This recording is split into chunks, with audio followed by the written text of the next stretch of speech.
Hi, நம்ம பியூ exam preparation பார்த்துட்ருக்கோம். இன்றைக்கி என்ன பார்க்க போகிறோம் அப்படின்னா, யூனிட் 1 தமிழ்லேருந்து முக்கியமான நோட்ஸ் தான் பார்க்க போகிறோம். ஹிஸ்ட்ரி ஆஃப் தமிழ் லிட்ரேச்சர் அப்படின்னு கொடுத்துருக்காங்க இல்லையா? இதிலேருந்து ஒரு டாபிக் பார்த்தோம்னா 14 கீழ்கணக்கு நூல்கள் அப்படிங்கிற டாபிக் வந்து கொடுத்துருக்காங்க. இதில் 14 கீழ்கணக்கு நூல்கள் என்னென்ன நூல்கள் இடம்பெறுது மற்றும் அதை இயற்றியவர் யார் அப்படிங்கிற டீட்டெயில்ஸ் தான் பார்க்க போகிறோம். இது முக்கியமானது, நோட் பண்ணிக்கோங்க, ஒன் வேர்டில் கேட்க வாய்ப்பு இருக்குது. ஃபஸ்ட்டு நூல் பார்த்தோம்னா நாலடியார் அப்படிங்கிற நூலை இயற்றியவர் வந்து சமண முனிவர்கள்.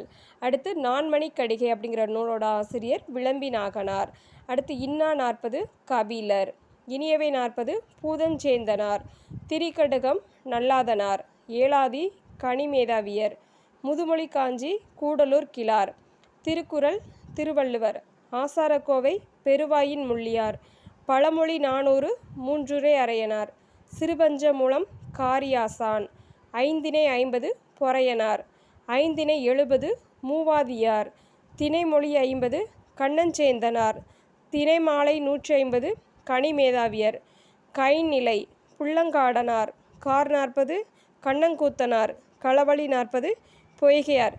இந்த மாதிரி 18 நூல்கள் வந்து 14 கீழ்கணக்கு நூல்களை வந்து இடம்பெறுது. இந்த நூல்களில் பார்த்தோம்னா கனிமேதாவியர் அப்படிங்கிறவங்க வந்து 2 நூல்களை வந்து இயற்றியிருக்கிறாங்க. ஒன்று பார்த்தோம்னா ஏலாதி அப்படிங்கிற நூலை வந்து இயற்றியிருக்கிறாங்க. இன்னொன்று பார்த்தோம்னா திணைமாலை 150 அப்படிங்கிற நூலையும் வந்து கனிமேதாவியர் அவர்கள் வந்து இயற்றியிருக்கிறாங்க. இந்த ஒன் வேர்டு உங்களுக்கு யூஸ்ஃபுல்லாக இருக்கும்னு நம்புகிறேன். வீடியோ பிடிச்சிருந்தா ஒரு லைக் பண்ணிடுங்க. தேங்க்யூ.